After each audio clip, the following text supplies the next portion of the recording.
अब ये loss adjust नहीं हो पाया तो आप बड़ा सा मस्कीन सा मुंह बना के क्या करोगे, देखोगे एफबीआर को। एफबीआर ने क्या दिया आपको ऑप्शन, कैरी फॉरवर्ड की। कैरी फॉरवर्ड की उसने क्या ऑप्शन दिया, उसने कहा कि अगर कोई भी लॉस जो फॉर दैट ईयर हो वो आप एडजस्ट ना कर पाओ तो आप उसको अगले साल कैरी फॉरवर्ड कर सकते हो, आप उसको अगले साल जाके क्या कर सकते हो, एडजस्ट कर सकते हो। लेकिन क्या हर लॉस हो जाएगा, द आंसर इज नहीं। द आंसर इज नहीं। किसका होगा, वो कहता है वो हम बताएंगे। हमारे पास 5 हेड्स ऑफ इनकम है, हम हर हेड ऑफ इनकम के आपको सेट ऑफ के रूल बताएंगे और कैरी फॉरवर्ड के रूल बताएंगे। इसका मतलब जो लॉस फॉर द ईयर हम एडजस्ट नहीं कर पाए, जो लॉस हम इस साल एडजस्ट नहीं कर पाए, हम उसे क्या कर सकते हैं, उस लॉस को अगले साल लेके जा सकते हैं। और अगर अगले साल कोई हमने इनकम कमाई तो हम उसको वहां पे एडजस्ट कर लेंगे। इस फिनोमेना को क्या कहते हैं, इस फिनोमेना को कैरी फॉरवर्ड ऑफ लॉसेस कह रहे होते हैं। तो कैरी फॉरवर्ड ऑफ लॉसेस के ना हमने प्रिंसिपल्स देखने हैं, क्या है, कैसे हैं, किसके हैं, कैसे होगा कैरी फॉरवर्ड, कैसे नहीं होगा, कौन कौन सी इनकम कैरी फॉरवर्ड हो सकती है, कौन कौन सी इनकम कैरी फॉरवर्ड नहीं हो सकती, हमने उसकी बात करनी है। रूल्स पहले रीड करते हैं फिर समझते हैं टेबल से। कहते हैं कोई भी बिजनेस लॉस जो है, कोई भी बिजनेस लॉस, यहाँ पे बात हो रही है सेक्शन नंबर 18 वाले की, नॉर्मल बिजनेस की, डेप्रिसिएशन वगैरह के अलावा टैक्स ईयर में अगर उसको आप फुली सेट ऑफ नहीं कर सकते, आप क्या करोगे, आप उसको सब्सिक्वेंट टैक्स ईयर में कैरी फॉरवर्ड कर सकते हो। मतलब अगर आपकी इनकम फ्रॉम बिजनेस है और बिजनेस में आपका लॉस आया, आप उसको उस लॉस को इस साल सेट ऑफ नहीं कर पाओगे तो क्या कर दोगे, आप उसको कैरी फॉरवर्ड कर सकते हो। और कैरी फॉरवर्ड की लिमिट जो है वो मैक्सिमम 6 साल है। कोई भी लॉस जो है वो 6 साल तक कैरी फॉरवर्ड होगा। जो लॉस पहले कैरी फॉरवर्ड हुआ होगा वो सबसे पहले एडजस्ट होगा। अगर आपका बिजनेस का लॉस है, पहले साल भी लॉस आया, सेकेंड ईयर भी लॉस आया, थर्ड ईयर भी लॉस आया और चौथे साल आपका गेन आ गया, तो जो सबसे पहला लॉस होगा पहले साल का, आप उसको सबसे पहले एडजस्ट करेंगे। उसके अलावा कोई भी होटल बिजनेस, ये इंपॉर्टेंट पॉइंट है, ये एडिशन है, इसको जरा देखना। कोई भी होटल बिजनेस पाकिस्तान में 1 जुलाई 2020 के बाद अगर उन्हें कोई लॉस हुआ, मतलब पीसी हो गया, अवारी हो गया या लेक्सस ग्रैंड हो गया, इन्हें अगर कोई लॉस हुआ है 2020 के बाद, मतलब कोविड इम्प्लीकेशंस के बाद, फिर इनके पास ऑप्शन है ये उस लॉस को 8 साल तक क्या कर सकते हैं, कैरी फॉरवर्ड कर सकते हैं। ये सिर्फ और सिर्फ किनके लिए, होटल बिजनेसेस को है, इनके अलावा किसी को नहीं है। ये होटल बिजनेसेस को 1 जुलाई 2020 के बाद अगर कोई नुकसान उठाना पड़ गया है तो वो उस नुकसान को क्या कर सकते हैं, 8 साल तक कैरी फॉरवर्ड कर सकते हैं। इसके अलावा अगर किसी बंदे के पास स्पेकुलेशन बिजनेस का लॉस है तो वो क्या होगा, वो सिर्फ और सिर्फ स्पेकुलेशन बिजनेस के अगेंस्ट ही एडजस्ट होगा। अगर कोई लॉस सेट ऑफ नहीं हो पाया तो वो कैरी फॉरवर्ड हो जाएगा। अगर सब्सिक्वेंट ईयर में कोई है था तो वो भी क्या होगा, यहाँ पे आके एडजस्ट हो जाएगा। तो ये स्पेकुलेशन बिजनेस के बारे में बात है। स्पेकुलेशन बिजनेस का और नॉर्मल बिजनेस को जो चीज डिस्टिंग्विश करती है, जो चीज सेपरेट करती है, वो इनके लॉस का ट्रीटमेंट ही है। बिकॉज स्पेकुलेशन का लॉस जो है वो हमेशा स्पेकुलेशन के अगेंस्ट ही एडजस्ट होता है, इसके अलावा वो किसी के अगेंस्ट एडजस्ट नहीं हो रहा होता। ये इसको यूनिक करता है। उसके बाद हमारे पास आते हैं कैपिटल लॉसेस, जो हमारे पास सेक्शन 37 फॉल करता है, सेक्शन 38 फॉल करता है, सेक्शन 37A फॉल करता है। सेक्शन 38 में लॉस हो सकता है, पहला सवाल, सेक्शन नंबर 38 में लॉस हो सकता है, द आंसर इज नो। अब section number 38, this item is a part of your capital gain, capital assets, लेकिन इसका लॉस का कोई ट्रीटमेंट ही नहीं है, कोई ट्रीटमेंट नहीं, ना सेट ऑफ ना कैरी फॉरवर्ड, ये तो हो ही नहीं सकता। अब हमारे पास रह गया सिर्फ और सिर्फ सेक्शन 37, बिकॉज कैपिटल लॉस जो है वो हम सेक्शन 37 को कहते हैं। सिक्योरिटीज के लॉस को हम सिक्योरिटीज का लॉस ही कह रहे होते हैं, सिक्योरिटीज के लॉस को हम सिक्योरिटीज का लॉस ही कह रहे होते हैं। अगर कैपिटल लॉस है 37 वाला, इसका सेक्शन नंबर 37 वाला, तो ये क्या होगा, अगर ये सेट ऑफ हो गया तो ठीक है, अगर ना हुआ तो हम इसको क्या कर सकते हैं, हम इसको 6 टैक्स ईयर्स तक कैरी फॉरवर्ड कर सकते हैं और फ्यूचर में ये कैपिटल गेन के अगेंस्ट ही क्या हो जाएगा, एडजस्ट हो जाएगा। तो ये भी इसका रूल है।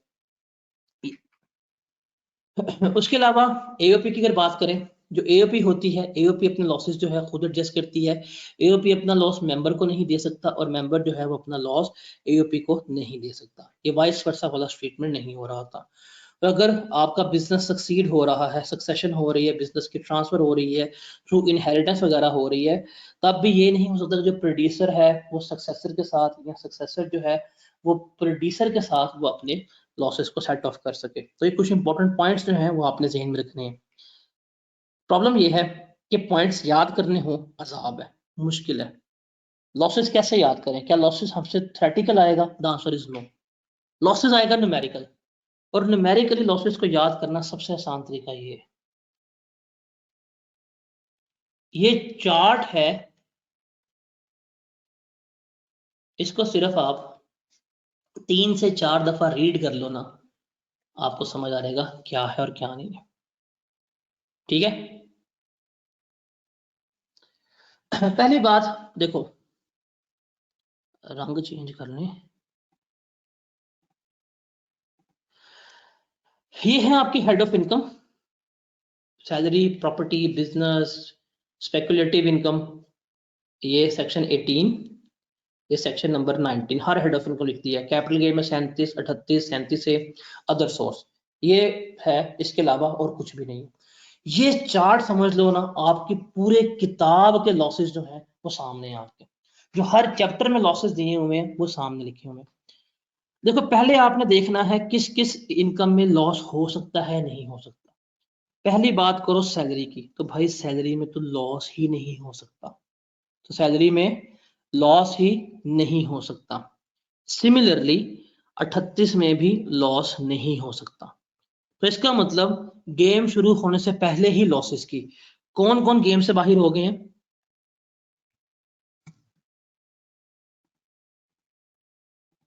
एक सैलरी हमने गेम से बाहर कर दी, एक हमने ये दो गेम से बाहर कर दे, तो ये तो हमारे हो गए गेम से बाहर दो पार्टिसिपेंट। अब मुकाबला हो गया बाकियों का। हमारे पास है प्रॉपर्टी। प्रॉपर्टी अब सिर्फ और सिर्फ है हमारे पास नॉर्मल टैक्स रजीम में। और नॉर्मल टैक्स रजीम में क्या है, चूंकि इस प्रॉपर्टी के पास अब एक्सपेंसेस हैं, क्या है, प्रॉपर्टी के पास रेंट भी है, प्रॉपर्टी के पास एक्सपेंसेस भी है, तो प्रॉपर्टी में लॉस हो सकता है। प्रॉपर्टी में लॉस होगा तो प्रॉपर्टी का लॉस जो है वो हमेशा सेट ऑफ होगा। सेट ऑफ का मतलब है सिर्फ जिस साल का लॉस है उसी साल में एडजस्टमेंट हो सकती है। अगर प्रॉपर्टी का लॉस एडजस्ट ना हो पाया, अगर प्रॉपर्टी का लॉस, इनकम फ्रॉम प्रॉपर्टी का लॉस एडजस्ट ना हो पाया, तो ये कैरी फॉरवर्ड नहीं होगा, ये लॉस कैरी फॉरवर्ड नहीं होगा।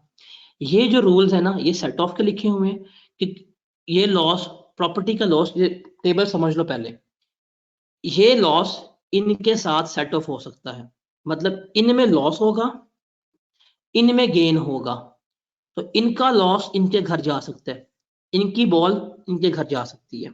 और ये है रूल कैरी फॉरवर्ड के कि अगर ये बॉल इनके घर नहीं जा पाती, अगर ये लॉस यहाँ पे एडजस्ट नहीं हो सकता, तो क्या वो कैरी फॉरवर्ड हो सकता है?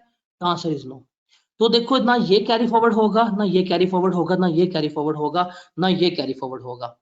तो पूरी कहानी में इनकम फ्रॉम अदर सोर्स का लॉस कभी कैरी फॉरवर्ड नहीं हो सकता, 38 का लॉस कभी कैरी फॉरवर्ड नहीं हो सकता, प्रॉपर्टी का लॉस कभी कैरी फॉरवर्ड नहीं हो सकता, और सैलरी का लॉस कभी कैरी फॉरवर्ड नहीं हो सकता। तो प्रॉपर्टी का भाई बड़ा सिंपल सा है। प्रॉपर्टी का तुम 2022 में बैठे हुए हो, 2022 में कोई लॉस हो गया, उसको बिजनेस इनकम के साथ, कैपिटल गेन के साथ या अदर सोर्स के साथ सेट ऑफ कर लो। अगर तुम सेट ऑफ नहीं कर पाए 2022 में, तो 2023 के लिए के कभी भी कैरी फॉरवर्ड नहीं हो सकेगा। That's it. ठीक है, क्लियर? ये पॉइंट क्लियर है? अब चलो अगले के ऊपर, ये है section number 18, normal business income. ये सेट ऑफ भी हो सकती है, ये कैरी फॉरवर्ड भी हो सकती है।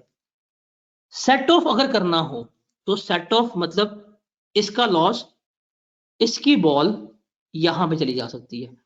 ये जो है बिजनेस इनकम सेक्शन 18 का, ये स्पेकुलेशन के अगेंस्ट सेट ऑफ हो सकता है, कैपिटल गेन के अगेंस्ट हो सकता है, अदर सोर्स के अगेंस्ट हो सकता है, लेकिन ये सबसे एंड पे करते हैं सबसे एंड पे हम देते हैं प्रायोरिटी बिजनेस को। बाकी सारे लॉस कर लेंगे, सारे लॉस एडजस्ट कर लेंगे, जो सबसे एंड की प्रायोरिटी होगी वो हमारी होगी बिजनेस की। और अगर ये सेट ऑफ ना हो पाए, 2022 का बिजनेस का लॉस था, वो सेट ऑफ नहीं हो पाया, क्या कैरी फॉरवर्ड हो जाएगा? क्या मैं नेक्स्ट ईयर ले जाऊंगा? जी आप नेक्स्ट ईयर ले जाओ, आप नेक्स्ट ईयर जाके इनको एडजस्ट कर लीजिएगा।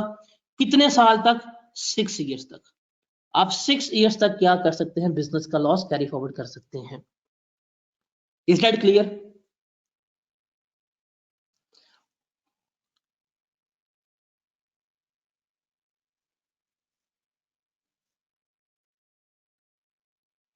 उसके बाद speculative, section number 19।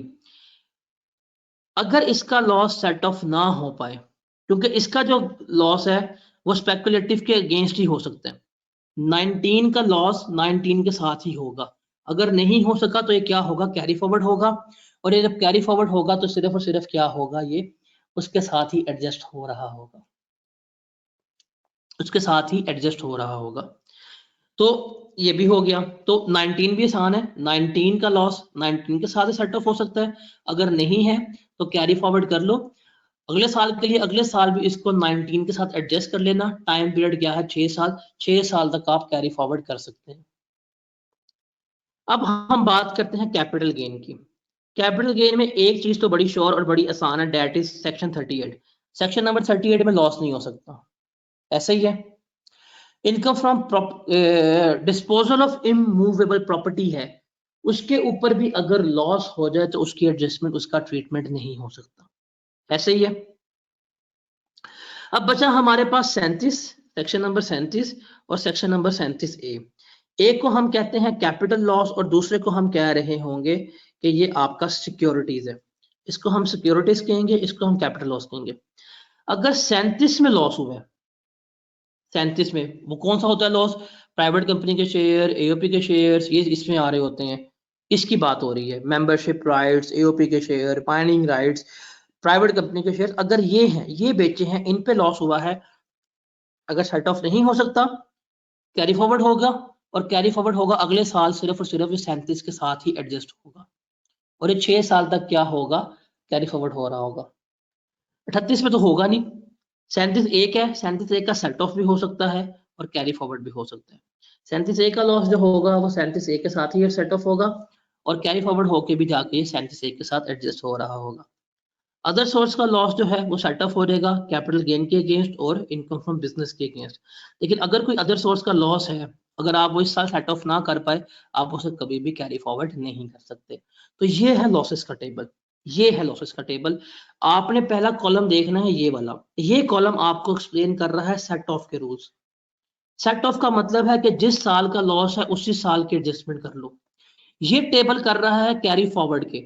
Carry forward के रूल्स क्या है? कैरी फॉरवर्ड के रूल्स में साफ साफ उसने बता दिया कि अगर तुम इस साल का नहीं कर पाए, इसको जाके अगले साल एडजस्ट कर लेना। तो ये है कैरी फॉरवर्ड के रूल्स। कैरी फॉरवर्ड किन किन इनकम के अगेंस्ट हो सकता है, ये हमने बता दी है कि 37 का 37 ए के अगेंस्ट, 37 का 37 के अगेंस्ट, स्पेकुलेशन का स्पेकुलेशन के अगेंस्ट। तो ये हमने याद रखना है। इसके बाद जो फॉरेन लॉसेस हैं, फॉरेन लॉसेस का यही ट्रीटमेंट है, इसी पैटर्न के ऊपर ट्रीटमेंट होगा।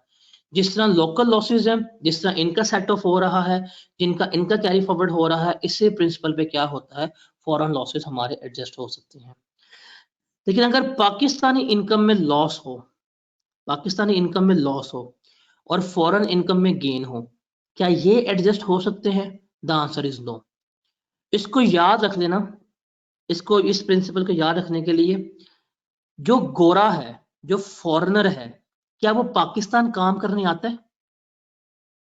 क्या गोरा जो फॉरेनर है वो पाकिस्तान काम करने आता है? The answer is no. क्या पाकिस्तानी भाग भाग के जाते हैं? The answer is yes. तो इसको आपने याद रखना है कि जो गोरे का लॉस है, फॉरेन लॉस, उसको आप यहाँ पे एडजस्ट नहीं कर सकते। तो फॉरेन लॉसेस के ऊपर इतना ट्रीटमेंट आपका नहीं आएगा। ये लॉसेस का टेबल है, इसको जरा आपने अपने माइंड में रखना है। तो ये लॉसेस हैं, पूरी किताब में स्कैटर्ड हैं, हर एक चैप्टर में लिखे होते हैं। ये टेबल जरा आप अपने माइंड में रख लीजिएगा, आपको चल जाएगा पता कि भाई इसमें क्या है और इसमें क्या नहीं है। तो ये हमारा लॉसेस का टेबल है। लॉसेस इतना इंपॉर्टेंट नहीं है, लॉसेस इतने इंपॉर्टेंट, मतलब इतने मुश्किल नहीं है, इस टेबल से आप याद करवा सकते हैं, इस टेबल से आप इसको लेके चल सकते हैं। एक सेकंड जी। तो ये टेबल सिर्फ आपने क्या करना है, अपने अपने कंसिडरेशन में रखना है, इसको आप पढ़ते जाइएगा। सेट ऑफ के प्रिंसिपल्स, कैरी फॉरवर्ड के प्रिंसिपल्स आपके हो जाएंगे। इसमें से इंडिविजुअल क्वेश्चंस जो है ऑलमोस्ट हर अटेम्प्ट में आ रहा होता है, न्यूमेरिकल्स में आ रहा होता है, उसको जरा हम देख लेते हैं। एक लॉस है जो बहुत इंपॉर्टेंट है, दैट इज अनएब्सॉर्ब्ड डेप्रिसिएशन। ये सिर्फ और सिर्फ होती है इनकम फ्रॉम बिजनेस में। इसके जो रूल्स हैं वो क्या हैं, टोटली चेंज्ड हैं, सेपरेट हैं, हम इसको सेपरेटली ट्रीट कर रहे होते हैं। जब आपको इनकम फ्रॉम बिजनेस पढ़ाया था ना, इनकम फ्रॉम बिजनेस में आपको बताया था कि इनकम फ्रॉम बिजनेस में जब एक्सपेंसेस आपने क्लेम करने हैं तो आपने उसको एक पैटर्न के तहत लेके चलना है, अन्य एक्सपेंसेस क्लेम नहीं करने। अब देखो आपके पास रेवेन्यू आया, आप इसमें से लेस करते हो कॉस्ट ऑफ सेल्स, आपके पास आ जाएगा ग्रॉस प्रॉफिट। आप इस ग्रॉस प्रॉफिट में से अपने तमाम एक्सपेंसेस लेस करते हो। इन एक्सपेंसेस में डेप्रिसिएशन भी शामिल होती है, डेप्रिसिएशन भी शामिल होती है। अगर टैक्स के आप एक्सपेंसेस की बात करें, अगर आप टैक्स के एक्सपेंसेस की बात करें, डेप्रिसिएशन जब हम चार्ज करते हैं टैक्स में, हम इनिशियल अलाउंस चार्ज करते हैं, हम एक्सेलरेटेड डेप्रिसिएशन चार्ज करते हैं। अगर हमने बिजनेस नया नया स्टार्ट किया है और हमने एसेट्स एक्वायर किए हैं तो हमारा डेप्रिसिएशन का एक्सपेंस क्या होगा, बहुत ज्यादा होगा। सो देयर आर चांसेस कि हमारा टैक्स में जब लॉस आ रहा है वो लॉस हमारा डेप्रिसिएशन की वजह से हो। हमने न्यू एसेट्स एक्वायर कर लिए हैं, उनके ऊपर इनिशियल अलाउंस जब डेप्रिसिएशन चार्ज की या अमोर्टाइजेशन चार्ज की तो उनकी वजह से लॉसेस के चांसेस क्या हैं, ज्यादा हैं, उनकी वजह से लॉस हमारा ज्यादा हो सकता है। तो ऐसी डेप्रिसिएशन को हम क्या कहते हैं, अनअब्सॉर्ब डेप्रिसिएशन कहते हैं। मतलब ये है कि वो तमाम डेप्रिसिएशन जो रेवेन्यू में से एडजस्ट नहीं हो पाती, जो रेवेन्यू में से क्लेम नहीं हो पाती, उसे हम क्या कहेंगे, उसे हम अनअब्सॉर्ब डेप्रिसिएशन कह रहे होंगे। अब डेप्रिसिएशन भी एक एक्सपेंस है, डेप्रिसिएशन भी ये एक एक्सपेंस है, और इस एक्सपेंस को अब्सॉर्ब कौन कर रहा है, इस एक्सपेंस को बर्दाश्त कौन कर रहा होता है, आपका प्रॉफिट कर रहा होता है, आपका रेवेन्यू कर रहा होता है। अगर आपका रेवेन्यू, आपका प्रॉफिट कम है और आपकी डेप्रिसिएशन जो है वो काफी ज्यादा है, देन जितनी डेप्रिसिएशन आपका प्रॉफिट एब्जॉर्ब नहीं कर पाया, जितनी डेप्रिसिएशन आपका प्रॉफिट एडजस्ट नहीं कर पाया, उसे हम क्या कहेंगे, उसे हम अनअब्सॉर्ब डेप्रिसिएशन कह रहे होंगे। अनअब्सॉर्ब डेप्रिसिएशन के रूल्स अलग हैं। तो हमारे पास जो इनकम फ्रॉम बिजनेस है, इनकम फ्रॉम बिजनेस की बात करें, इसमें सेक्शन नंबर 18 की बात करूं, नॉर्मल बिजनेस की। इनकम फ्रॉम बिजनेस जो है, इसमें दो तरह के लॉसेस आ सकते हैं। एक है नॉर्मल लॉसेस कि आपके खर्चे बहुत ज्यादा थे, और दूसरे लॉसेस होते हैं कि आपकी डेप्रिसिएशन बहुत ज्यादा थी। नॉर्मल लॉसेस का ट्रीटमेंट हम पढ़ते हैं इस असूल के तहत, जो हमारा यहाँ पे लिखा हुआ, सेट ऑफ कर लो, कैरी फॉरवर्ड कर लो, इनके अगेंस्ट सेट ऑफ कर लो, इनके अगेंस्ट कैरी फॉरवर्ड कर लो। लेकिन अगर लॉस हमारा डेप्रिसिएशन की वजह से आ रहा है तो उसका रूल्स चेंज हो जाएगा, उसको हम लेके चलेंगे अनअब्सॉर्ब डेप्रिसिएशन के तहत। अब इसमें जो हमारी डेप्रिसिएशन है, अमोर्टाइजेशन है, या प्री कमेंसमेंट एक्सपेंडिचर हैं, या वो इनिशियल अलाउंसेस हैं, सारे के सारे वो आ रहे होते हैं। तो अनअब्सॉर्ब डेप्रिसिएशन जो है वो बहुत इंपॉर्टेंट होती है। अब इसमें क्या कुछ होता है, इसमें आपके initial allowance, accident depreciation, amortisation, जो आपके प्रॉफिट्स के अगेंस्ट एडजस्ट नहीं हो पाती, हम क्या करते हैं, हम उसको फिर कैरी फॉरवर्ड करते हैं। उसके रूल्स जो हैं वो अलग होते हैं, और उसके लिए टाइम लिमिट भी नहीं है। मतलब हमारे पास नॉर्मल बिजनेस के लॉसेस को एडजस्ट करने की टाइम लिमिट जो है वो है 6 साल। 6 साल में हम नॉर्मल बिजनेस का लॉस एडजस्ट कर रहे होते हैं। लेकिन अनअब्सॉर्ब डेप्रिसिएशन के लिए जो टाइम लिमिट है वो कोई भी नहीं है। इसके लिए है जब तक है जान, कि जब तक तुम्हारे बिजनेस में जान है तुम इसको कैरी करो, अनअब्सॉर्ब डेप्रिसिएशन को कैरी करते जाओ, एडजस्ट करते जाओ। हो गई ठीक है, लेकिन लेते चलो, लेते चलो और लेते चलो। तो डेप्रिसिएशन और अमोर्टाइजेशन जो है वो हमारी जब तक बिजनेस की जान है तब तक हम इसको कैरी फॉरवर्ड कर सकते हैं। तो रूल्स दोनों के चेंज है। ये वाला पॉइंट जो है, ये वाला पॉइंट है कि अगर किसी भी बिजनेस की टैक्सेबल इनकम 10 मिलियन या उससे ज्यादा है, तो जो अनअब्जॉर्ब डेप्रिसिएशन है वो सिर्फ और सिर्फ 50% ऑफ दैट टैक्सेबल बिजनेस तक की एडजस्ट हो सकती है। मतलब अगर कोई बिजनेस उसकी टैक्सेबल इनकम 10 मिलियन से ज्यादा है, तो उसकी जितनी भी अनअब्जॉर्ब डेप्रिसिएशन है वो मैक्सिमम 50% ऑफ टैक्सेबल बिजनेस तक ही एडजस्ट हो पाएगी। इसका भी हम रूल देखते हैं, इसके हम 2-3 प्रैक्टिस केसेस भी करते हैं। यहाँ तक कोई सवाल है तो बताएं अबाउट अनअब्जॉर्ब डेप्रिसिएशन, वरना आगे मूव करें। अब जब इनकम फ्रॉम बिजनेस का आप सवाल करेंगे ना, जब आप इनकम फ्रॉम बिजनेस का सवाल करेंगे, न्यूमेरिकल सॉल्व करेंगे, वो कुछ इस तरह से आप उसको लेके चल रहे होते हैं, इस पैटर्न के ऊपर लेके चलना है। आपने देखना है कि आपकी नॉर्मल बिजनेस क्या थी इनकम। पहले आप अपनी नॉर्मल इनकम पकड़ते हैं, उसमें से आप जो नॉर्मल लॉसेस हैं, जो ब्रॉड फॉरवर्ड बिजनेस के हुए हैं, जो लास्ट ईयर बिजनेस का लॉस था नॉर्मल, जो आप एडजस्ट नहीं कर पाए, जो ब्रॉड फॉरवर्ड आप वो लेस करेंगे। उससे पहले तमाम बिजनेस के एक्सपेंडिचर्स वगैरह आपके हुए हैं नॉर्मल, वो आप लेस करवा के बैठे होंगे। उसके बाद जो आपकी अनअब्जॉर्ब डेप्रिसिएशन है वो लेस करी जाएगी। उसके बाद जो डेप्रिसिएशन फॉर द ईयर है वो लेस की जाएगी, और आपके पास क्या आ जाएगी, आपके पास टैक्सेबल इनकम आ जाएगी। तो इसको हमने कुछ इस पैटर्न के साथ लेके चलना है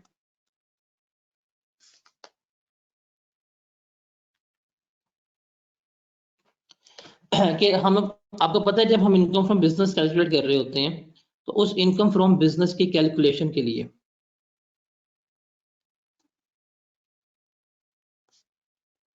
आपका प्रॉफिट बिफोर टैक्स होगा। जब भी बिजनेस का न्यूमेरिकल सॉल्व करना है इसी पैटर्न में करना है आपने।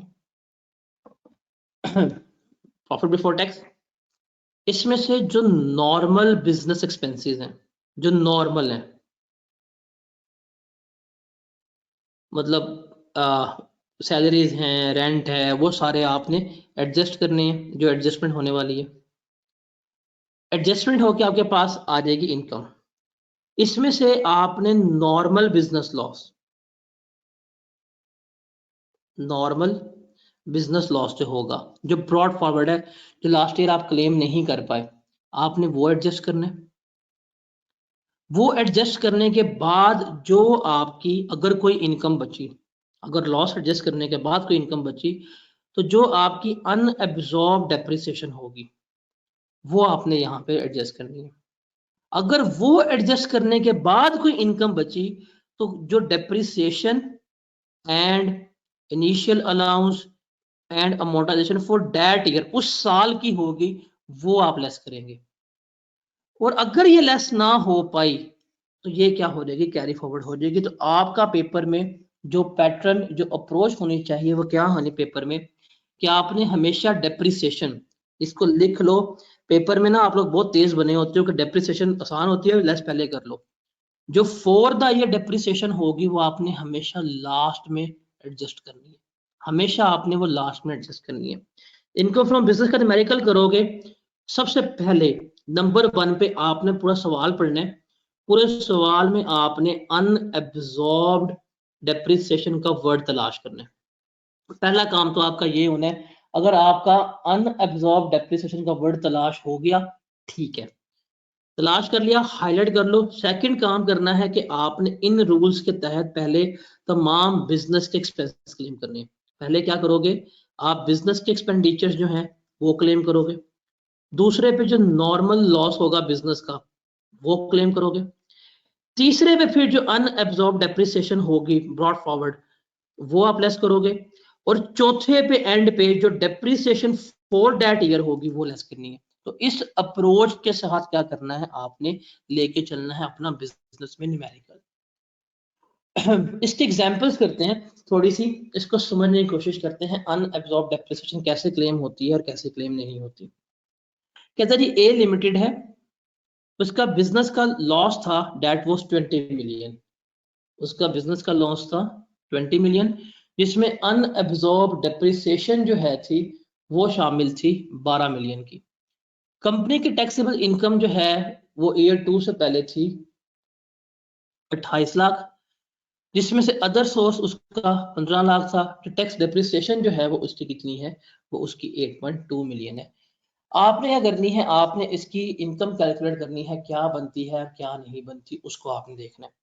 तो सवाल को रीड करना इंपॉर्टेंट है। अब इस सवाल में क्या है, इस सवाल में अनअब्जॉर्ब डेप्रिसिएशन गिवन है, पर हमने उसकी ईयर 2 की इनकम कैलकुलेट करनी है, क्या होगी, कैसे होगी, किस तरह से होगी, उसके बारे में हमने बात करनी है। तो हमने पहले देखना है कि उसकी टैक्सेबल इनकम बिफोर डेप्रिसिएशन, हम किसकी बात कर रहे हैं, ईयर 2 की। ईयर 2 की इनकम डेप्रिसिएशन से पहले कितनी है उसकी बात करते हैं। तो इसकी इनकम है हमारे पास, इनकम बिफोर डेप्रिसिएशन, वो है 28 मिलियन की, वो हमने लिख ली, ठीक है। इसमें से हम लेस करेंगे, इसने क्या है कि इस इनकम में अदर सोर्स की इनकम शामिल है। आपको पता है अदर सोर्स की इनकम तो इनकम फ्रॉम बिजनेस का पार्ट नहीं बनती। तो इसमें से जो इनकम फ्रॉम अदर सोर्स है वो हम लेस कर देंगे, वो कितनी होगी, 15 लाख की, वो हमने यहाँ पे लेस करवा दी। अब लेस करवाने के बाद टैक्सेबल इनकम कितनी बन रही है इसकी, 26,500,000 यही बनती है। ये आ जाएगी इसकी टैक्सेबल बिजनेस इनकम, कि ये इसकी बिजनेस इनकम है। ये क्या है, इसकी बिजनेस इनकम है, जिसमें हमने एडजस्टमेंट करनी है। ये हमने क्या करनी है, इसकी एडजस्टमेंट करनी है इस इनकम में।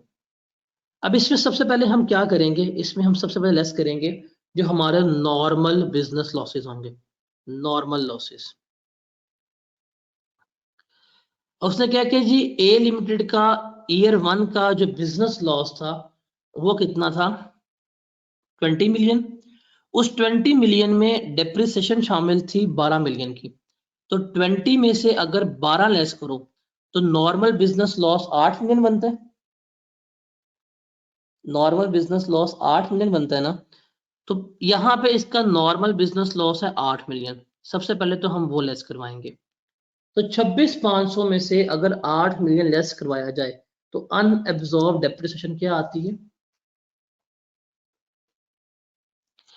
सॉरी अनअब्जॉर्ब कर रहा हूँ, इसका जो अमाउंट बचेगी वो होगी 1,85,000,000। सर ये इसकी टैक्सेबल इनकम है, ये है इसकी taxable income before loss, before claiming unabsorbed depreciation. ये क्या है, टैक्सेबल इनकम है बिफोर क्लेमिंग अनएब्जॉर्ब डेप्रिसिएशन।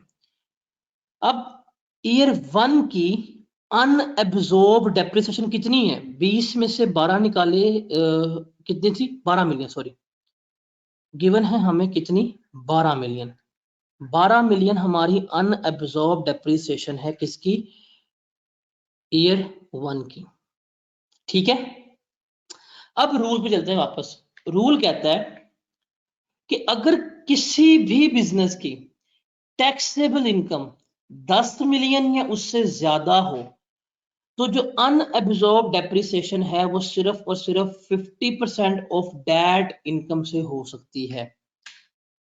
अब वापस इस रूल को इस सवाल में पढ़ते हैं आके, क्या इसकी अनएब्जॉर्ब डेप्रिसिएशन है 12 मिलियन, इसकी इनकम फ्रॉम बिजनेस कितनी बन रही है, 18 मिलियन। क्या ये 10 मिलियन से ज्यादा है कि कम है,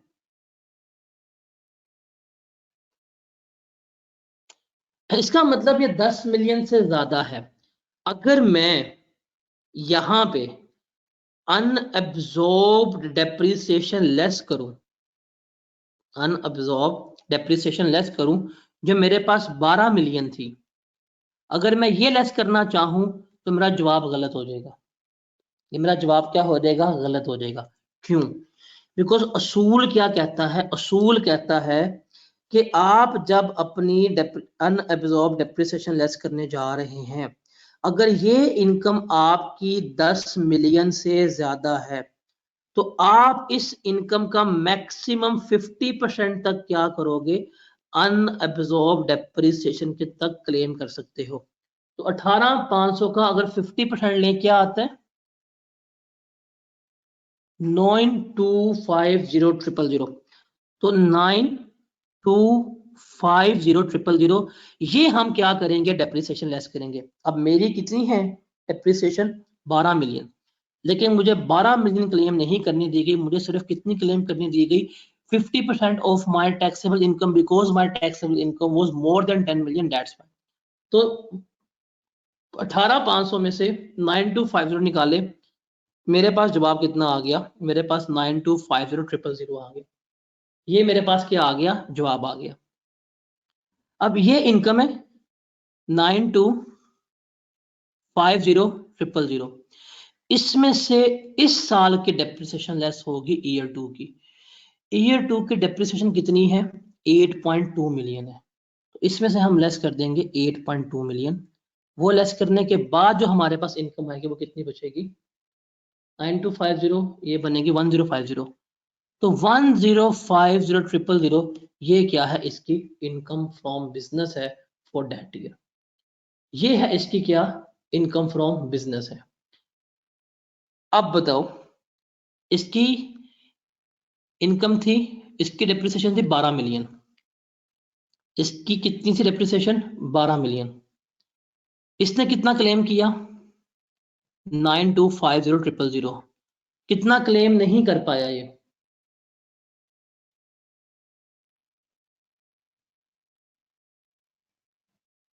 275, ये 275,000 जो क्लेम नहीं कर पाया, ये क्या हो जाएगा, इसका कैरी फॉरवर्ड हो जाएगा, ये इसको अगले साल क्लेम कर रहा होगा। सो ये प्रॉपर रूल है कि हम इसको किस तरह से डेप्रिसिएशन को लेके चल रहे होते हैं, और 50% वाला रूल क्या है, उसकी हमारी बात हो गई। तो देखो, बिजनेस अगर देखें तो बिजनेस के सारे एक्सपेंसेस लेस किए, पहले नॉर्मल लॉस लेस किए, फिर हम अनएब्जॉर्ब डेप्रिसिएशन लेस करने के लिए पहुंचे, और अनएब्जॉर्ब डेप्रिसिएशन लेस करते हुए हमें क्या चीज देखनी होती है, अपने taxable income.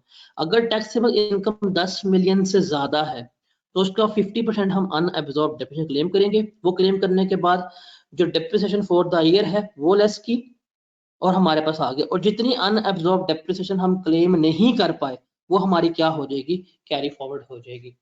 Is that clear?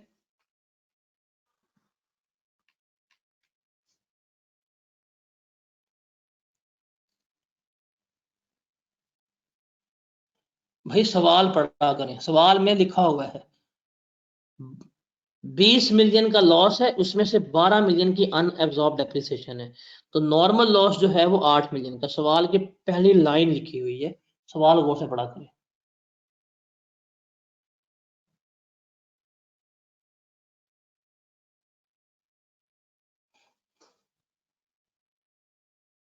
अभी मैं जहां पे हूं उसका सवाल पूछ रहे हैं। अगर आपने लेट ज्वाइन किया, गलती आपकी है। अब आप मेरे से पूछ रहे हैं कि मैंने रिबेट्स करवाए हैं क्या नहीं करवाए, तो सर गलती आपकी है, आपने टाइम पे ज्वाइन क्यों नहीं किया, हमने रिबेट्स डिटेल में किए हैं।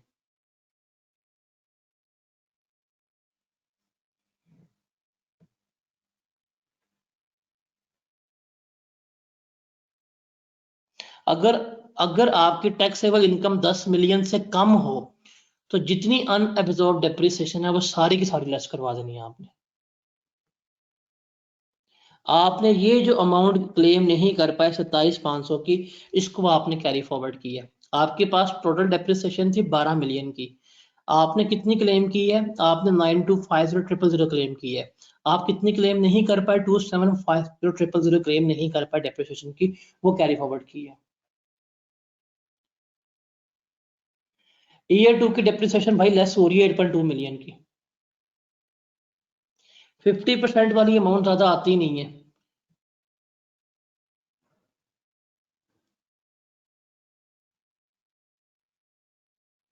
अगर 50% वाली अमाउंट ज्यादा हो और एक्चुअल डेप्रिसिएशन कम हो अनएब्जॉर्ब, तो हम फिर एक्चुअल लेस करते हैं। ये पॉसिबल ही नहीं है कि अगर आपके पास एसेट्स हैं और आप इस साल डेप्रिशिएट ही ना करें, इम्पॉसिबल है ये। लाइक आपके पास एसेट है ना, वाह, ये तो अपने साइंस हुई ना, कि मेरे एसेट मेरी मर्जी, डेप्रिशिएट ही नहीं करने। 10 मिलियन से कम है इनकम, टैक्सेबल इनकम, तो जितनी अनएब्जॉर्ब डेप्रिसिएशन है वो सारी की सारी लेस हो जाएगी।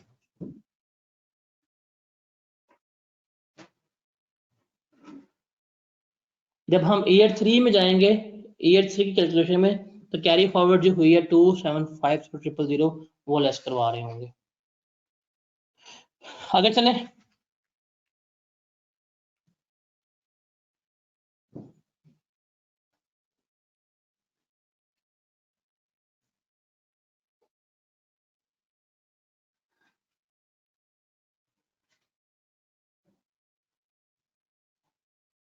अगर सारी डेप्रिसिएशन लेस करें और लॉस आ जाए तो वही तो अनएब्जॉर्ब डेप्रिसिएशन है। जो लॉस आएगा वो डेप्रिसिएशन की वजह से लॉस आया, आप कैरी फॉरवर्ड करेंगे। चलिए मैं इसी सवाल को एक्सटेंड करता हूँ। इस सवाल में ईयर 2 के एंड पे आपकी इनकम आई है 1050000। ये क्या है आपकी 1050000। आप ईयर 3 में खड़े हुए हैं। ईयर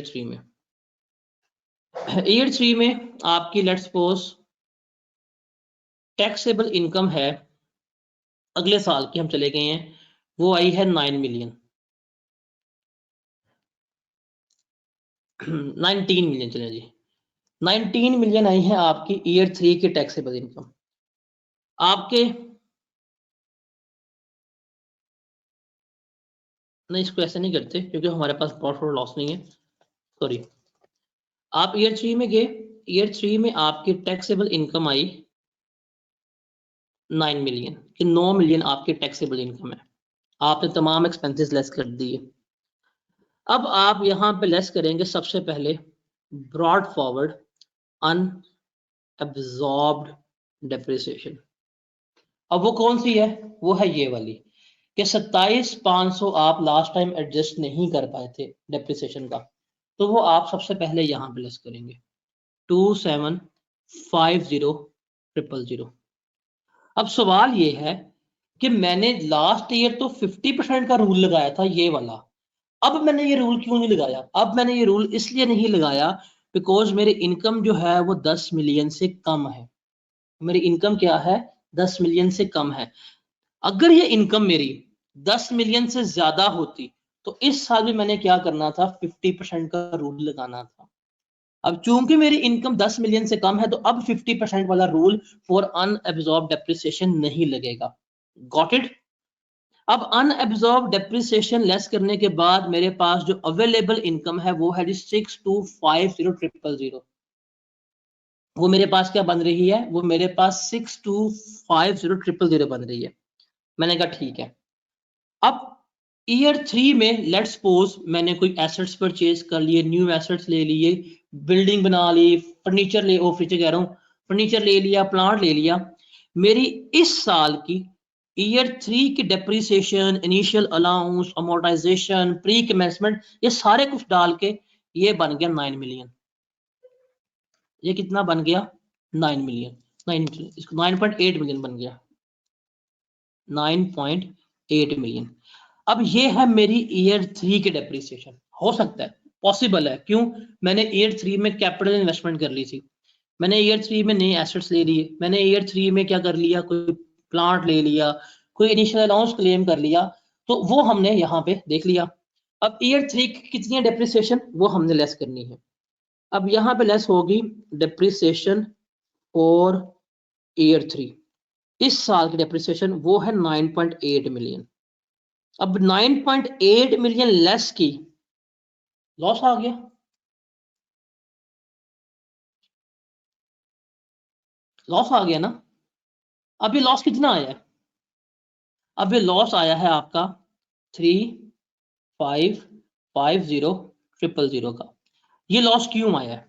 सवाल ये है, क्या किसी एक्सपेंस की वजह से लॉस आया है?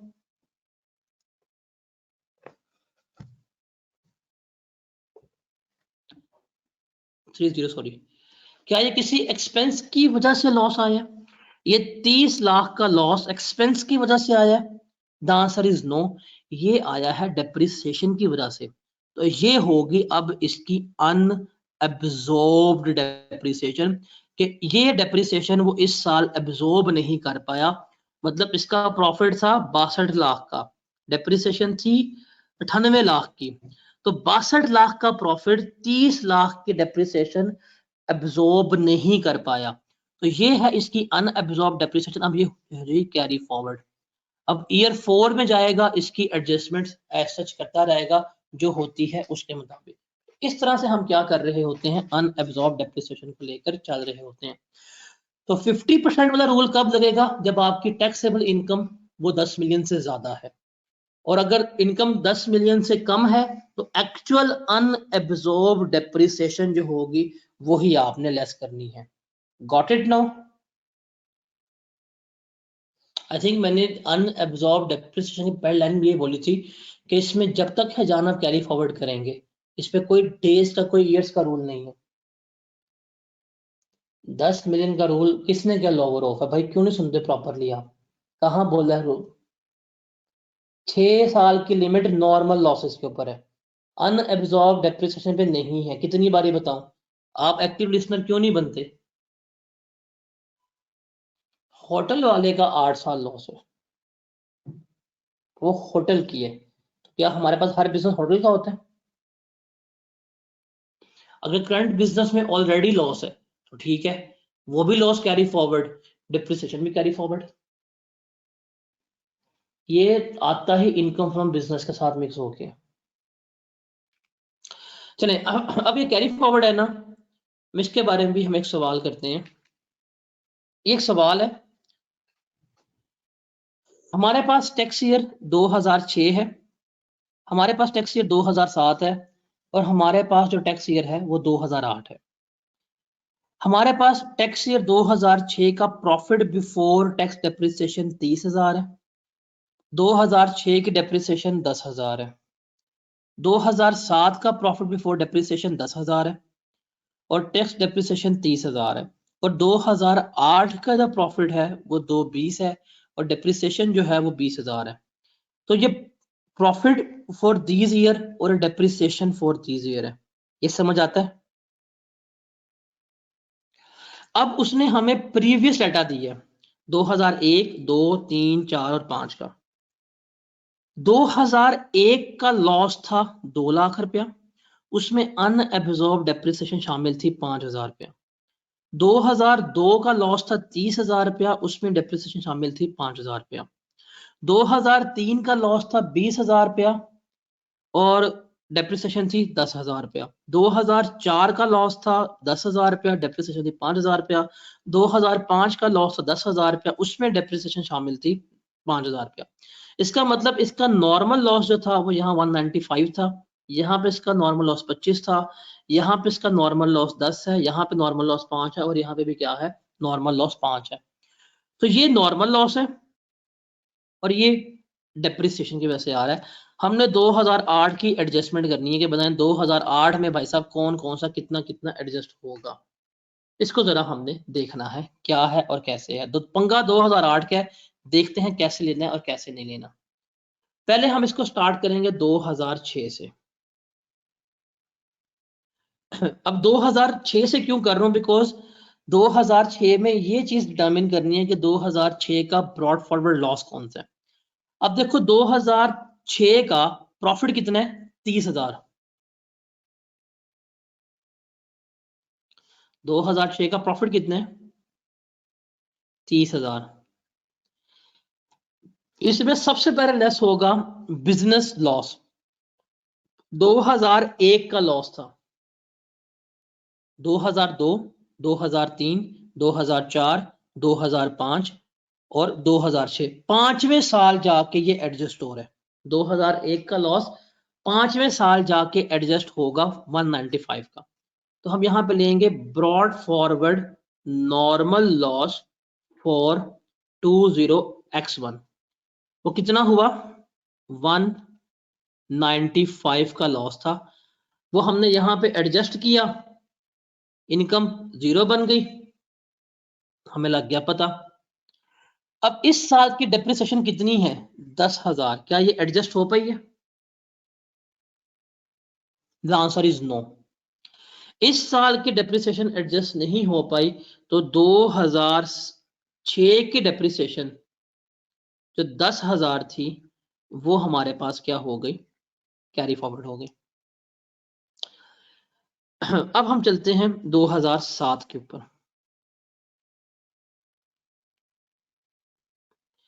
2007 का हम लेते हैं, प्रॉफिट कितना आया, इसने हमें किया 10,000 प्रॉफिट था 2007 का। हमने कहा ठीक है, अभी तक हमारा लॉस चल रहा है।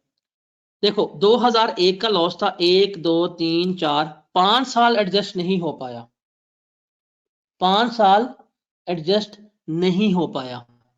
अब ये इसका आखिरी साल है, बिकॉज हमने क्या पढ़ा था, हमने पढ़ा था बिजनेस का लॉस जो है वो 6 साल तक कैरी फॉरवर्ड हो सकता है। बिजनेस का लॉस जो है वो 6 साल तक कैरी फॉरवर्ड हो सकता है। तो 2001 का लॉस यहाँ आया, नहीं एडजस्ट हुआ, यहाँ आया, नहीं एडजस्ट हुआ, यहाँ आया, नहीं एडजस्ट हुआ, यहाँ आया, नहीं एडजस्ट हुआ, यहाँ भी आ गया, प्रॉपर एडजस्ट नहीं हुआ। अब ये है इसका आखिरी साल 2001 का। तो हम यहाँ पे लेस करेंगे सबसे पहले brought forward normal loss of 20x1। अब हमारे पास लास्ट ईयर लॉस था 195, 30,000 हमने उसमें से प्रॉफिट एडजस्ट करवा लिया था। हमारे पास जो इस साल का लॉस रिमेनिंग है वो था 165 का। हमने क्लेम किया, जितना क्लेम होना था क्लेम हो गया, बाकी हमारे पास जवाब नील हुआ। अब ये लॉस हमारा जो बाकी बचा वो वेस्ट हो गया, मतलब 1,55,000 का मैं लॉस क्लेम नहीं कर पाया। अब ये लॉस मेरा क्या हो गया, वेस्ट हो गया। अब ये लॉस मैं आगे क्लेम नहीं कर सकता, बिकॉज 6 साल की लिमिट थी वो कंप्लीट हो गई है। हमने कहा ठीक है। 2007 की अपनी डेप्रिसिएशन कितनी है, 30,000, ये भी क्लेम नहीं हो पाई, तो ये भी क्या हो जाएगी, कैरी फॉरवर्ड हो जाएगी। 2007 की डेप्रिसिएशन जो है वो है 30,000, वो भी क्या होगी हमारी, कैरी फॉरवर्ड हो गई। तो ये तो हमें लग गया पता क्या इशू है क्या इशू नहीं है। अब हम चलते हैं 2008 में, बिकॉज 2008 की रिक्वायरमेंट हमें है और 2008 का प्रॉफिट है 220।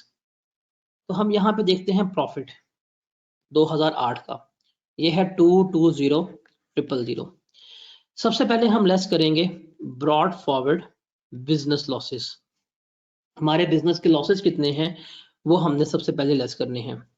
अब आप एक चीज बताओ, 2001 का लॉस ये तो टाइम बार्ड हो गया, अब तो ये नहीं क्लेम हो सकता, ये खत्म, ये क्लेम नहीं हो सकता। हमने देखा लास्ट ईयर है था, ये खत्म हो गया, अब ये क्लेम नहीं हो सकता।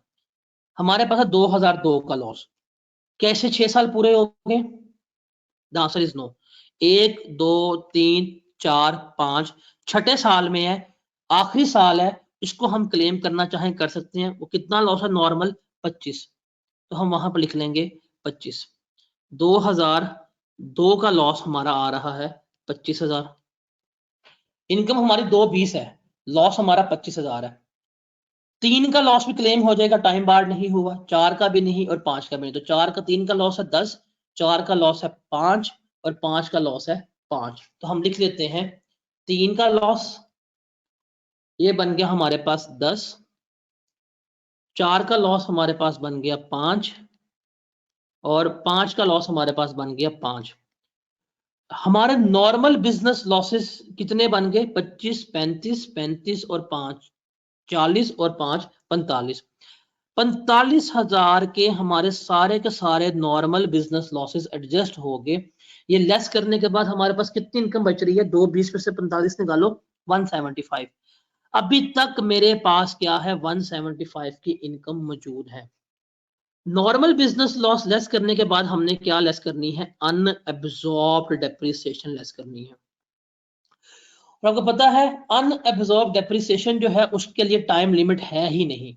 तो 5,000 5,000 10,000 5,000 5,000 ये भी होगी, 10 ये भी और 30 ये भी। तो कितनी बनती है, 5 5 10 20 30 40 और 30 70। 70,000 की हमारे पास ब्रॉड फॉरवर्ड डेप्रिसिएशन है। अनअब्जॉर्ब डेप्रिसिएशन जो आ रही है हमारे पास ब्रॉड फॉरवर्ड 20x1 से लेके 20x7 तक, वो सारी हमने कैलकुलेट की, वो बनती है 70,000। भाई सबसे पहले तो ये क्लेम करो, ये क्लेम करने के बाद मेरी टैक्सेबल इनकम बच गई 1,5 की, ठीक है। अब इस साल की कितनी डेप्रिसिएशन है, 20,000 की, तो वो हम लेस कर देंगे 20,000 की डेप्रिसिएशन इस साल की। तो इसका जो नेट प्रॉफिट बचा वो कितना बच गया हमारे पास, 85। तो देख लें डेप्रिसिएशन हमने जाके 8वें साल में सारी की सारी एडजस्ट कर ली।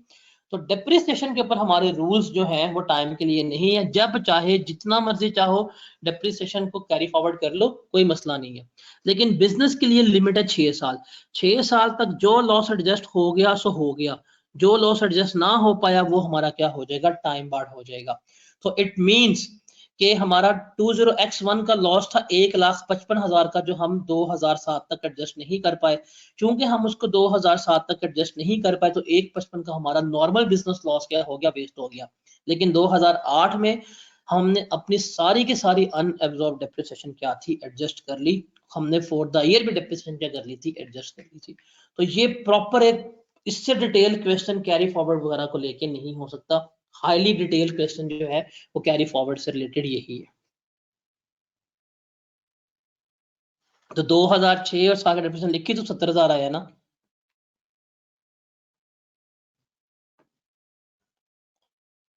सवाल पढ़ा करें, सवाल में लिखा हुआ 20,000 रुपया 2008 का। क्लियर है ये। इससे ज्यादा डिटेल्ड जो है ना कैरी फॉरवर्ड का केस नहीं हो सकता। इसमें नॉर्मल बिजनेस कैरी फॉरवर्ड भी हो गए हैं और डेप्रिसिएशन पे तो भाई लिमिट ही नहीं ना टाइम की। डेप्रिसिएशन का असूल है जब तक है जान करते जा एडजस्ट तू, हम सारा कर देंगे तुझे एडजस्ट अनअब्जॉर्ब डेप्रिसिएशन को। लेकिन नॉर्मल बिजनेस के रूल्स हमारे यही हैं, इसके मुताबिक हमने एडजस्टमेंट कर रही होनी है। Is that clear? कोई सवाल है तो बताएं, फिर हम एक छोटा सा एरिया रह गया वो डिस्कस करें और हमारे माइंड अप हो जाएंगे।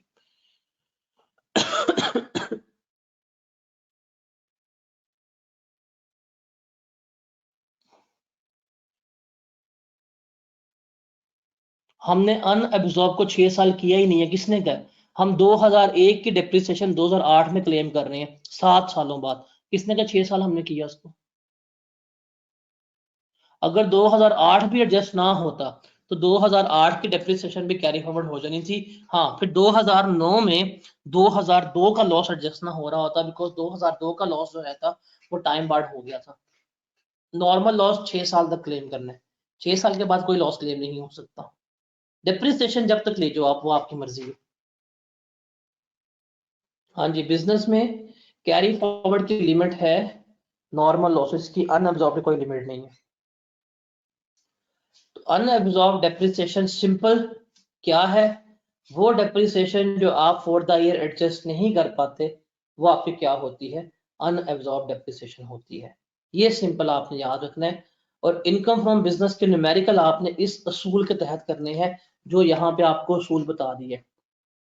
हमेशा डेप्रिसिएशन फॉर द ईयर इसको लिख लो न्यूमेरिकल्स में प्रैक्टिस करते हुए, बिकॉज हर स्प्रिंग की अटेम्प्ट में नॉर्मली न्यूमेरिकल आते हैं। हर स्प्रिंग की अटेम्प्ट में इनकम फ्रॉम बिजनेस का न्यूमेरिकल आता है।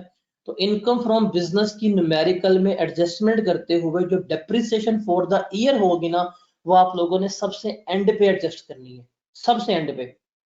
Tax depreciation for the year सबसे एंड पे एडजस्ट करनी है। Initial allowance, tax depreciation, amortisation and pre commencement, ये चार चीजें एक ही कैटेगरी की हैं। ये आपने सबसे आखिर के ऊपर एडजस्ट करनी है। उससे पहले तमाम इनएडमिसिबल ऐड करो, तमाम एडमिसिबल लेस कर दो, कोई लॉस है उसको एडजस्ट कर लो। डेप्रिसिएशन जो है वो आपने सबसे एंड के ऊपर एडजस्ट करनी है। तो ये चीज भूलनी नहीं है आपने।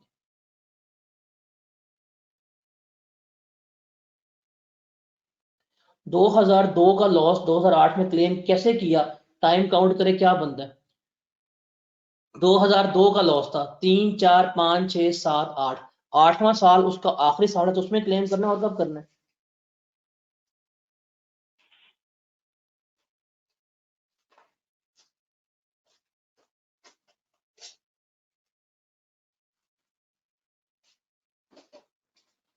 अकाउंटिंग डेप्रिसिएशन की एडजस्टमेंट करते जानी है। अकाउंटिंग डेप्रिसिएशन तो आपका इन एडमिसिबल एक्सपेंडिचर है ना, वो तो एडबैक होगी। यहाँ पे टैक्स डेप्रिसिएशन की बात हो रही है। जो डेप्रिसिएशन है वो सबसे एंड पे एडजस्ट करो, अगर वो ना हो पाई तो वो अनएब्जॉर्ब बनकर कैरी फॉरवर्ड हो जाएगी। क्लियर है ये? और किस सवाल को बताएं, फिर आगे चलते हैं। फर्स्ट ईयर अलाउंस मेरे ख्याल से डेप्रिसिएशन को ही कहते हैं। आगे हमारे पास सबसे मतलब जो रिमोट एरिया है ना अब वो रह गया।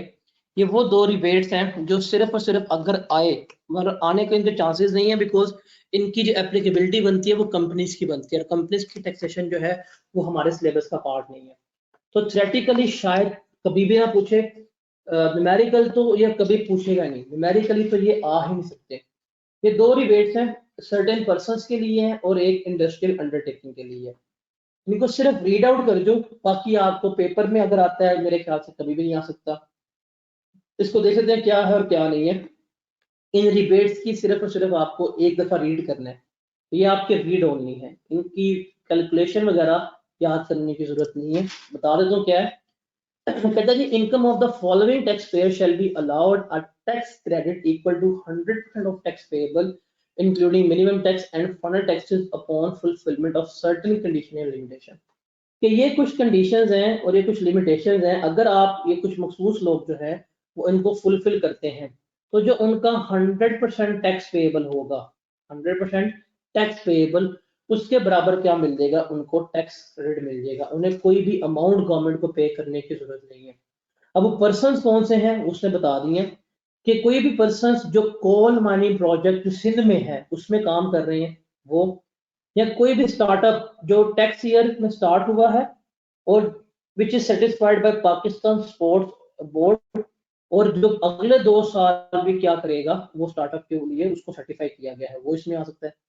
उसके अलावा कोई भी ऐसा बंदा जिसकी इनकम आ रही है एक्सपोर्ट ऑफ कंप्यूटर सॉफ्टवेयर से या आईटी इनेबल्ड सॉफ्टवेयर से, सर्विसेज से, और वो उस बंदे की इनकम जो है वो 30 जून 2025 तक के लिए है। मतलब एक बंदा जो एक्सपोर्ट कर रहा है सॉफ्टवेयर की या आईटी इक्विपमेंट्स की या आईटी प्रोडक्ट्स की, और उस बंदे को भी उसकी 80% जो इनकम है वो थ्रू एक्सपोर्ट्स आ रही है, थ्रू फॉरेन क्लाइंट्स आ रही है, उस बंदे को भी 2025 तक कह दिया कि जो तू इनकम पाकिस्तान में लेके आएगा नॉर्मल बैंकिंग चैनल से, हम क्या करेंगे,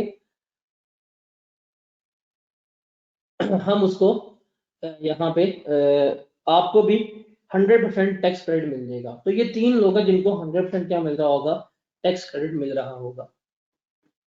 कहता है जी, it may be noted that the above persons were provided from provided tax exemption from the second schedule, इनका टैक्स एग्जेम्प्ट है। They are entitled to claim tax credit subject to following condition. इनको हम क्या दे देंगे, tax credit दे देंगे, लेकिन इनको ये कंडीशंस तक करनी पड़ेंगी, फॉलो करनी पड़ेगी। क्या, उनको अपनी एनुअल इनकम रिटर्न फाइल करनी पड़ेगी, हम टैक्स नहीं ले रहे, हम उनको टैक्स माफ कर रहे हैं, बट उनको अपनी रिटर्न फाइल करनी पड़ेगी। जो टैक्स है जो भी बनता था वो गवर्नमेंट को उन्होंने जमा कराया, हम वापस कर देंगे। अगर वो विद होल्डिंग एजेंट थे तो तमाम विद होल्डिंग की स्टेटमेंट जमा कराएंगे, और वो अपनी मंथली सेल्स टैक्स रिटर्न भी फाइल कर रहे हैं, तो उनको ये कंडीशंस जो है वो फुलफिल करनी पड़ेंगी। तो जितना उन्होंने गवर्नमेंट को टैक्स पे किया होगा, जो उनके टैक्स पेबल होगा, वो गवर्नमेंट उनको वापस पे करेगी। तो एक तो ये है। अब ये कभी भी पेपर में आपसे नहीं पूछा जाएगा, ये जो है ये पेपर में नहीं पूछा जाएगा, because coal mining project taxation है आपके पेपर में नहीं आती। स्टार्टअप के टैक्सेशन जो है वो आपके सिलेबस में नहीं आती, बिकॉज कंपनी की फॉर्म्स में होती हैं। और जो कंप्यूटर सॉफ्टवेयर सर्विसेज प्रोवाइड करें, सर्विसेज है, सर्विसेज की टैक्सेशन भी जो है वो आपके सिलेबस का पार्ट नहीं है। तो इसलिए आप इसको रीड कर लो, आपको ये याद करने की, इसके ऊपर टाइम स्पेंड करने की जरूरत नहीं है for your attempt. Got it?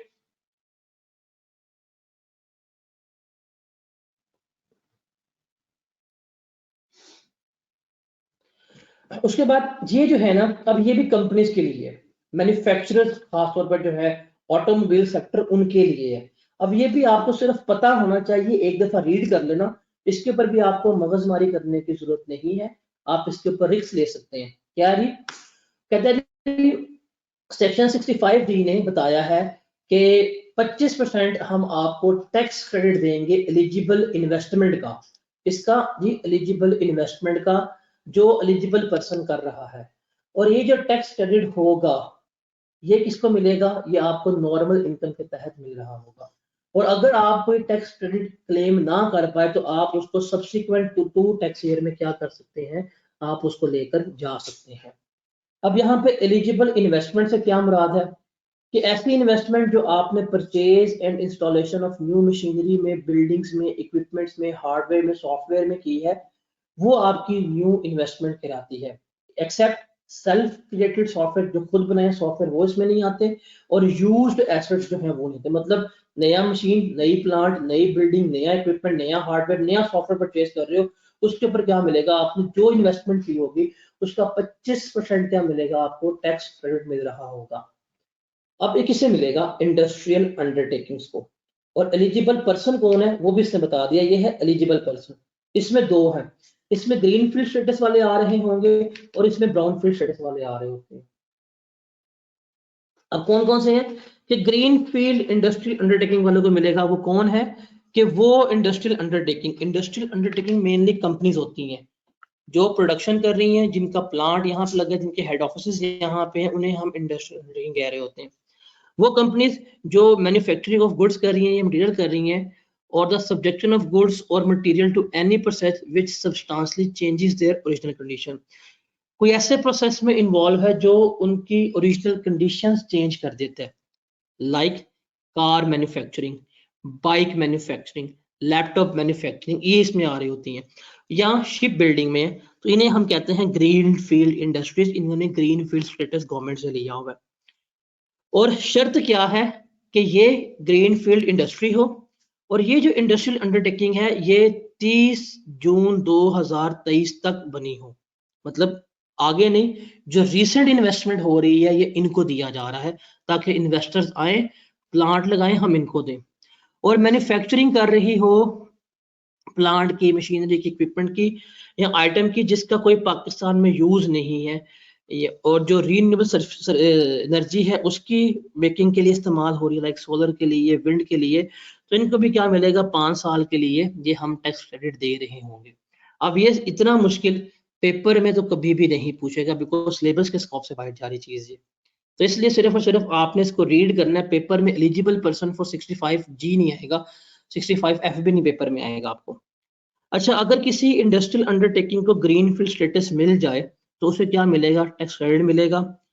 और उसी कंपनी को मिलेगा जो 30 जून 2019 से लेके 30 जून 2024 के दरमियान बनी होगी। जो इससे पहले बनी है कंपनीज, वो कभी भी ग्रीन फील्ड स्टेटस के लिए अप्लाई नहीं कर सकती और उन्हें ये टैक्स क्रेडिट नहीं मिल रहा होगा।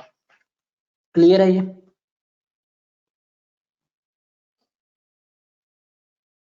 अगर ना भी हो तुम लोगों ने ऐसे ही कहना, तुम्हारी बैटरी डाउन है इस वक्त।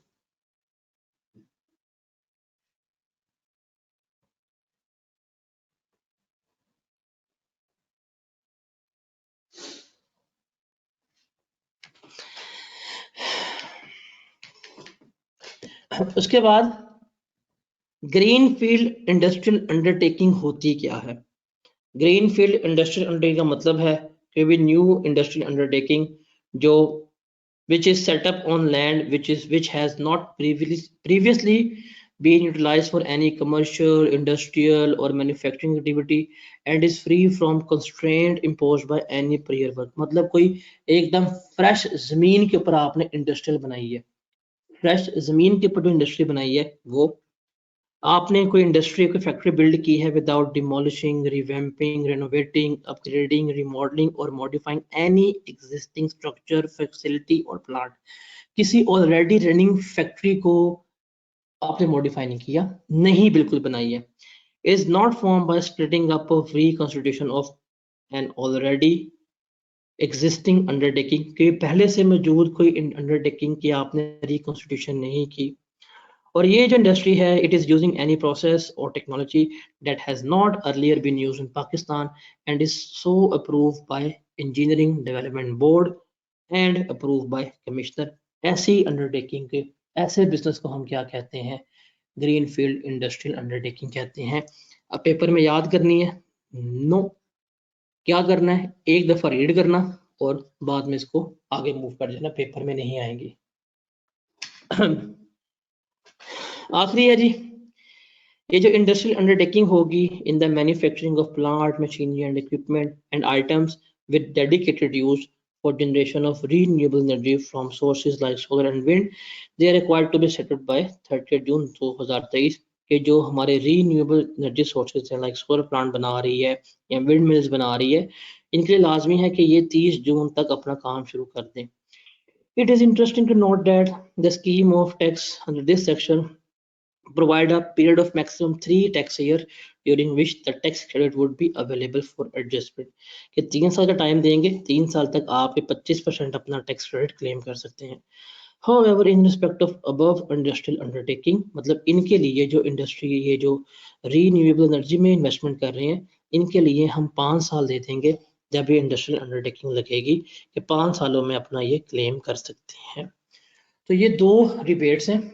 One of the least important topic 65G and 65F, ये पेपर में आपको नहीं आएंगे, ये पेपर में आपसे नहीं पूछे जाएंगे, बट तसल्ली करवानी होती है। अगर कहा जाए ना छोड़ दो, आप लोगों को तसल्ली नहीं होगी, आप लोगों का दिल घबराएगा कि शायद पेपर में आ जाए, तो ये पेपर में नहीं आने वाले, बिकॉज ये आपकी इनकी टैक्सेशन जो है वो सिलेबस के स्कोप से बाहर है। कंपनी है और कंपनी के लिए आपको C5 में आना पड़ेगा और वो पता है आपको अरसा कितना है।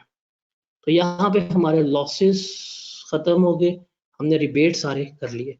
तो किताब के जितने रेलेवेंट रिबेट्स हैं वो भी मैंने करवा दिए हैं और लॉसेस भी करवा दिए, और अनएब्सॉर्ब डेप्रिसिएशन का सबसे जो टेक्निकल जो होता है कैरी फॉरवर्ड का केस, वो भी करवा दिए, जिसमें नॉर्मल लॉस भी था और ये भी था। तो यहाँ पे हम इसको वाइंड अप करते हैं, लॉसेस को और रिबेट्स को। और आई ट्राइड माई बेस्ट कि मैं इसको डिटेल ही कराऊं, मैंने डिटेल्ड ही करवाया है और मैंने कोई ऊपर से नहीं कराया, बिल्कुल डिटेल कराया। आप लोगों को 2.5 घंटे बैठते हुए मौत पड़ती है और मैं एग्जैक्ट 5 बजे से लेकर कंटिन्यूस 10:36 तक बोल रहा हूँ, इंक्लूसिव कि मैं बीमार हूँ। आज मुझे मैनेजमेंट ने कहा कि सर आप छुट्टी कर लें, लिटरली उन्होंने कहा छुट्टी कर लें, हम 2 दिन ऑफ कर देते हैं, बच्चों से रिक्वेस्ट कर लेंगे। एक मैंने की, एक मैंने कल की, मैं कहा अब मैं नहीं करूंगा।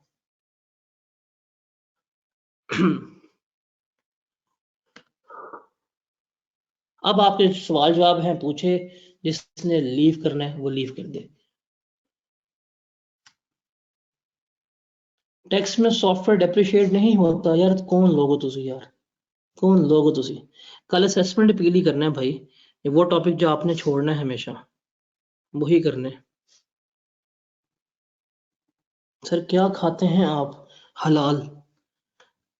हलाल का लुकमा खातू, मजा आता है, मेहनत में सुकून मिलता है। टैक्स की कंप्लीट शीट शेयर्ड है भाई, शेयर्ड है, कभी जाकर ड्राइव देख लिया करें, ड्राइव में न्यूमेरिकल्स का फॉर्मूला है, उसको देख लिया करें। एक इसमें सवाल है ये वाला, रिलेशन अडेंट का ऑटम 20 का क्वेश्चन है, ये वाला है, ये आप देख लीजिएगा इसको, लाइक इसमें लॉसेस ही हैं, इसको देख लीजिएगा जरा।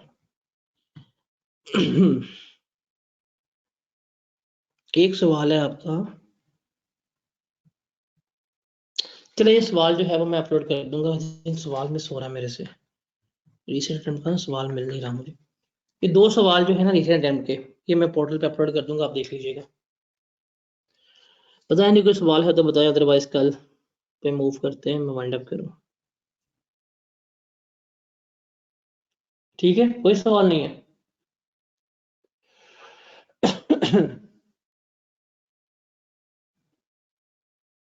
इसको देख लीजिएगा, अदरवाइज कोई इशू होगा पूछ लीजिएगा, अगर मैंने रिप्लाई कर दिया तो। कल तक के लिए अल्लाह हाफिज। कल वो एरिया करना है जो आपने हर हालत में छोड़ के जाना है। ठीक है जी, कल मिलते हैं, अल्लाह हाफिज। मुझे कैसे लगा पता कि आपने वो एरिया छोड़ के जाना है, वही आप जहां पढ़ रहे हैं वहां का उस्ताद मैं हूँ, दैट्स व्हाई।